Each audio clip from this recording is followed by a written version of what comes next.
Hello, today for review I've got new in-ear monitors by TRN V90. So V80 was really a huge hit that gathered a lot of attention and offered really nice and well-tuned sound.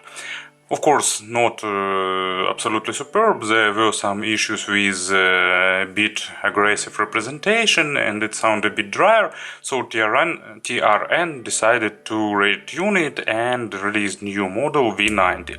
It's 5 drivers hybrid. This time a single dynamic driver and 4 balanced armatures. V80 was dual balanced and dual dynamic drivers. So different schema, different design, actually totally different model. Later we'll talk how they succeed with sound tuning. Price is about $50 if I remember right, and as a bonus I've got TRN V1. It's a replaceable cable.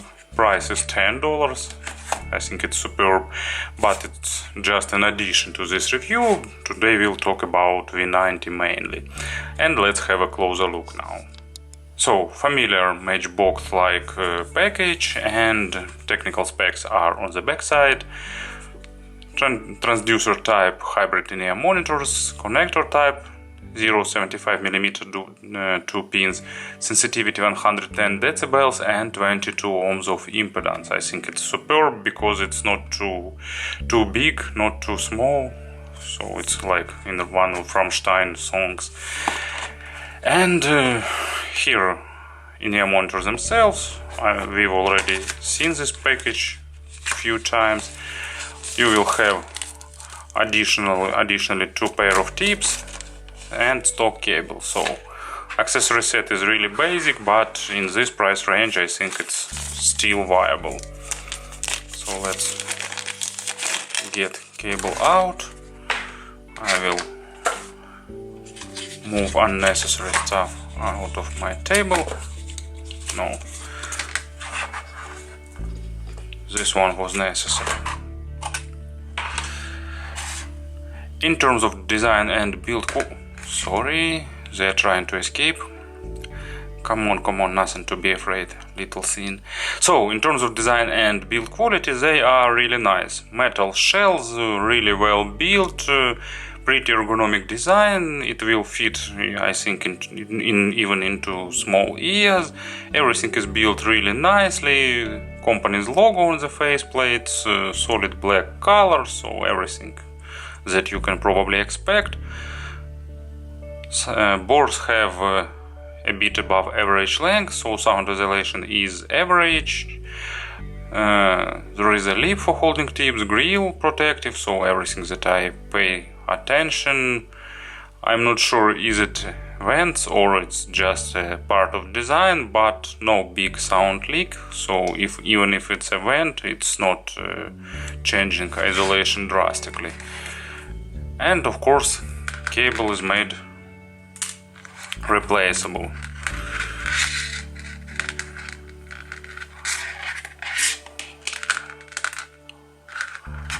Really basic cable with 2 pins connectors. You know, in the inexpensive models I always prefer 2 pins because it's more reliable than inexpensive MMCX, and here connectors are pretty nice. They have properly balanced gripping force, holding really well. So cable itself is also pretty basic. There is ear hook, no memory wire inside, but it's holding cable really well. And cable itself, it's basic black isolation, but it's really soft, really comfortable and okay sonically. Splitter is made of metal, as well as a jack, and here it goes nicely braided. So pretty nice build quality, looks really reliable. I'm sure that it will serve you well. And let's have a look at this third party cable, and of course it's much more audiophilic, so it's thicker, it's longer, it looks better, much more solid cable, you know.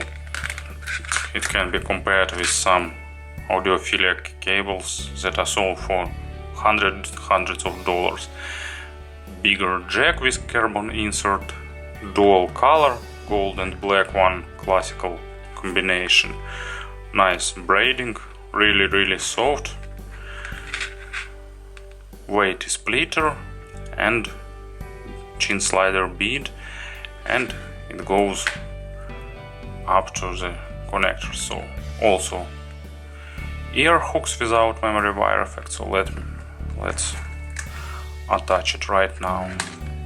The red one is for right ear, and this one is for left.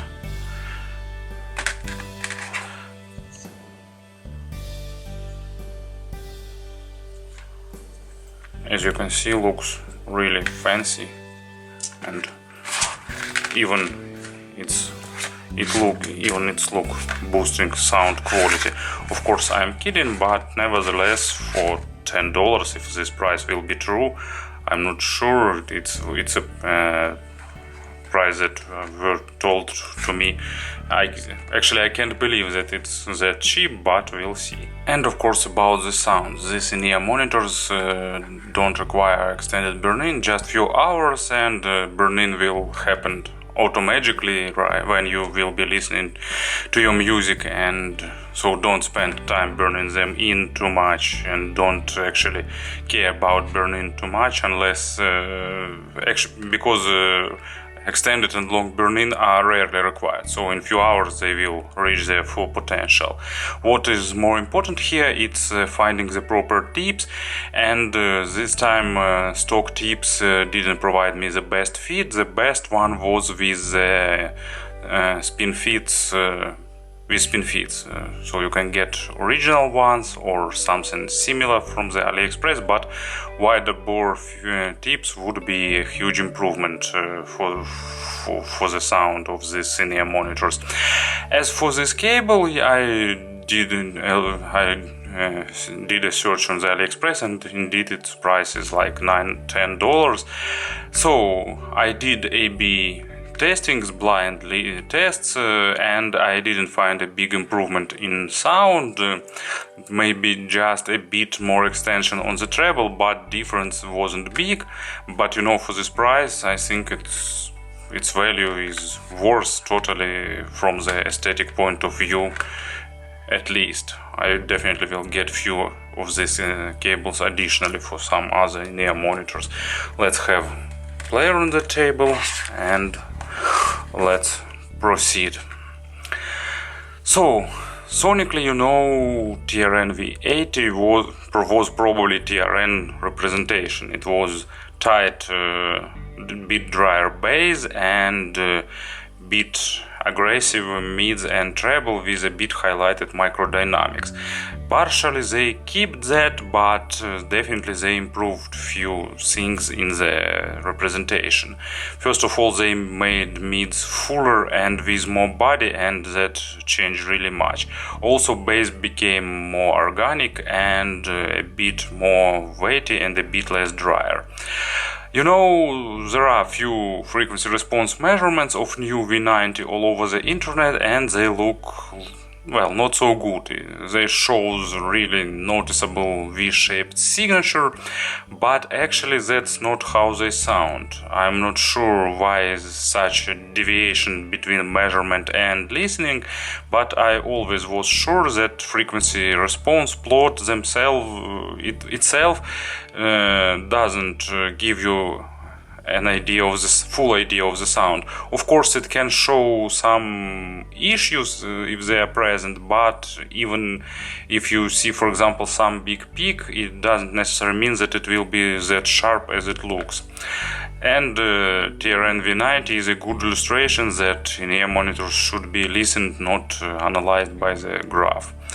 At least that's my opinion. So bass here is nice. They found a proper amount of accent. It's a bit accented, but not too much. At the same time, it has good body, pretty good depth, and enough amount of accent to satisfy both sides. So those who like natural bass and those who like accent. Of course, it's not a bass head model, but at the same time, bass is tight, really impactful, and pretty weighty, so it's really good in building foundation, and it's, at least to my taste, it's enough for synthesized bass genres, and at the same time it's pretty good with acoustic instruments. And actually that's why, as an example, I've got Casey Abrams Cougartown. Nice album, great combination of instruments. So I like Musica Nuda, for example, because acoustic double bass and female vocal, and here we've got acoustic double bass and male vocal, another great combination.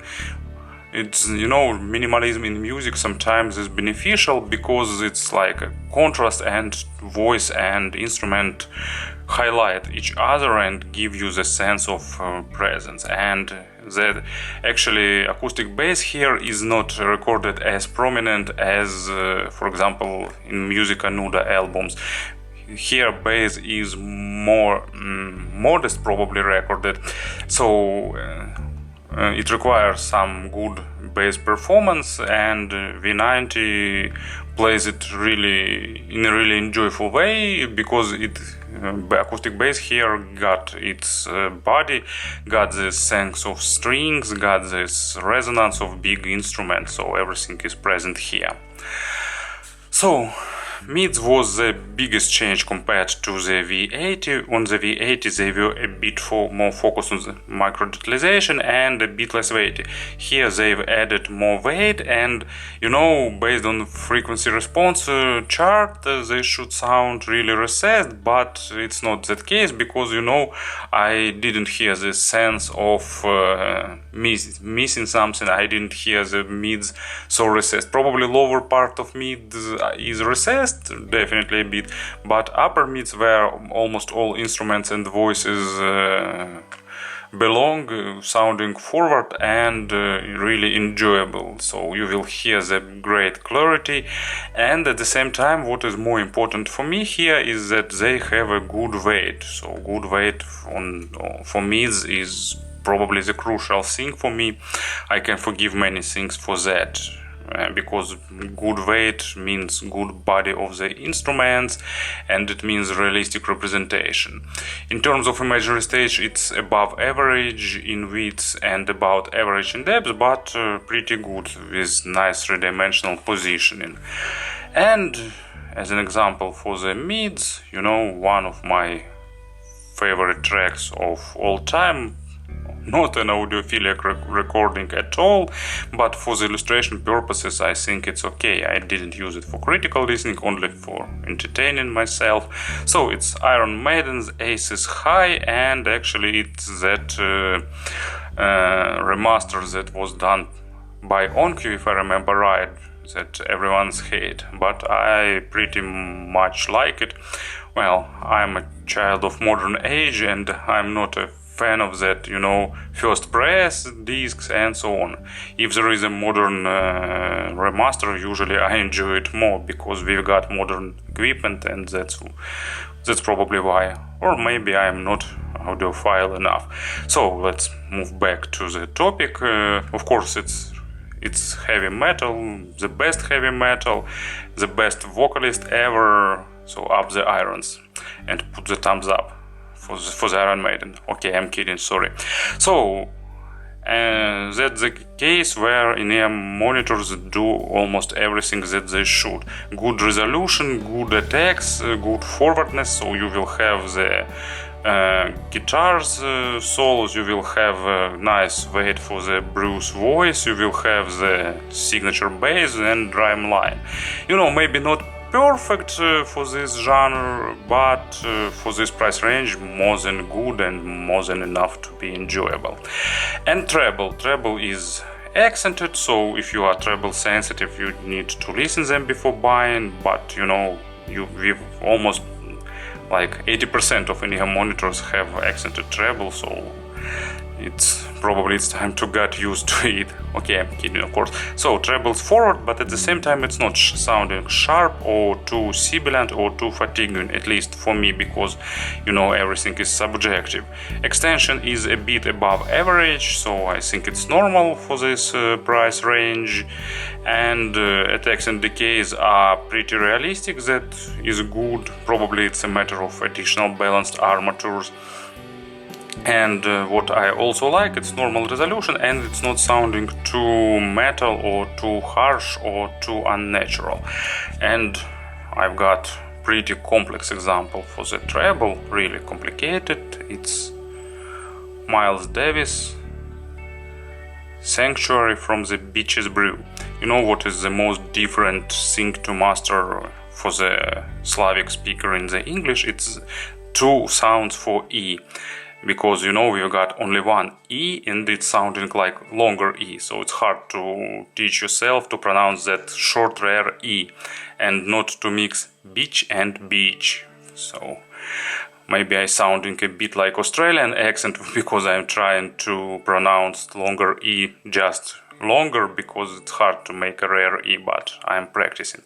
Okay, sorry, it was once again an off topic. So I think you know this track. It's the most signature album in the avant-garde jazz, or at least one of the most signature bold experiment with lot of drum. Usually here used 2 or 3 drummers in every track, and additional percussionist, and of course signature Miles Davis trumpet. It's already require good treble representation, because trumpet has a lot of high frequency overtones, but here you will get pretty high pitched keyboards and a lot of percussion, so treble here is really intense, and V90 represented really nicely with good resolution, with good authority. It's somewhere at the limit where it becoming fatiguing but not crossing it, but it's really close. But actually this album is mastered and recorded this way, so it should sound a bit sharper. Same applied to the Iron Maiden's 7th Son of a 7th Son, for example. So, let's go back to the signature. I need probably to summarize the signature once again, like recap. I already spent 11 minutes trying to describe it. So, nicely built organic V shape with a bit recessed mids, but at the same time with good weight and resolution on mids, so this V shapeness is not an issue, and mids don't sound muffled, veiled or somewhere like that. So it's really good, nice, enjoyable organic representation if you are okay with a bit accented treble. In terms of pairing, they don't require something stellar. They can be used even with smartphone, but something like M6 or some other inexpensive player of course can boost their performance in pretty noticeable way.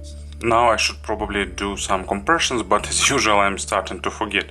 What other models are there in this price range? So difference with V80 I already described, and the only model I can recall right now is KZ-ZS10 Pro, and it's a bit different signature.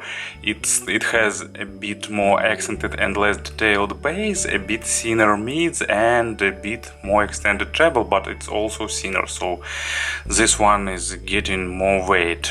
Also KB ear, what was the index of that hybrid model? KB06 if I remember right, if not, so the most recent one that I reviewed, it's also a bit thinner on the mids and treble and a bit more detailed on the low frequencies. So if you are interested in some other reviews, just please add a comment and I will try to write few words about the comparisons, but now I can't recall any other model. So it was TRN V90, really good hybrid model that can become a nice hit of this season. Thank you for attention.